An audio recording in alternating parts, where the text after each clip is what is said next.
আজকে detention camp কে বানাইছে? এই তরুণ প্রফেসর।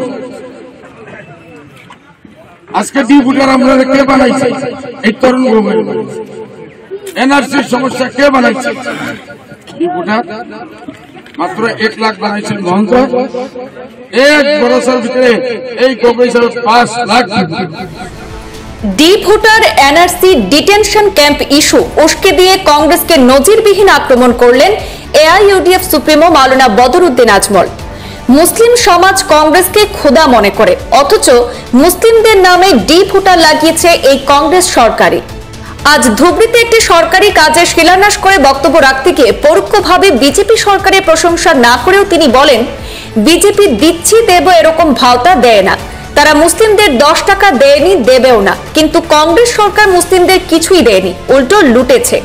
প্রসঙ্গক্রমে আজমল বলেন, ডিটেনশন ক্যাম্প তৈরি, মুসলিমদের ডি ভোটার তকমা, আসামে এনআরসি সমস্যা কংগ্রেসের তরুণ গগৈ সরকারের আমলে তৈরি করা হয়েছে বলে মন্তব্য করে কংগ্রেসকে বেনজির আক্রমণ করে বলেন, এরপরও মুসলিমরা নাকি কংগ্রেসকে খোদা মনে করে বলে উল্লেখ করে আক্ষেপ ছেড়ে কংগ্রেসকে প্রত্যাখ্যান জানাতে মুসলিম সমাজকে আহ্বান জানান বদরুদ্দিন আজমল।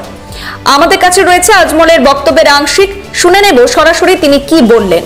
কংগ্রেস সরকারে গরিব নহয়, দিয়াছে নয়, দিদিম নহয়, হইলে 10টা ফটো। আজকে ডিটেনশন ক্যাম্প কে বানাইছে? এই তরুণ প্রফেসর। আজকে ডিপুটার আমরা কে বানাইছে? এই তরুণ প্রফেসর। এনআরসির সমস্যা কে বানাইছে? ডিপুটার। মাত্র 1 লাখ বানাইছেন মহন্ত। 1 বছরের ভিতরে এই প্রফেসর 5 লাখ। আমরা পাগল। কংগ্রেস না হইলে কংগ্রেস খোদা হয়ে যাবে।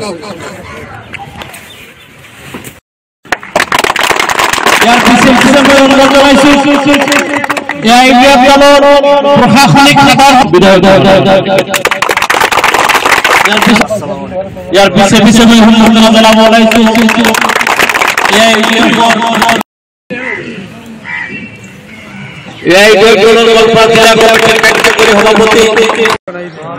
अल्लाह मुहद्दिस बनाए दे, अल्लाह दीने दाई बनाए दे।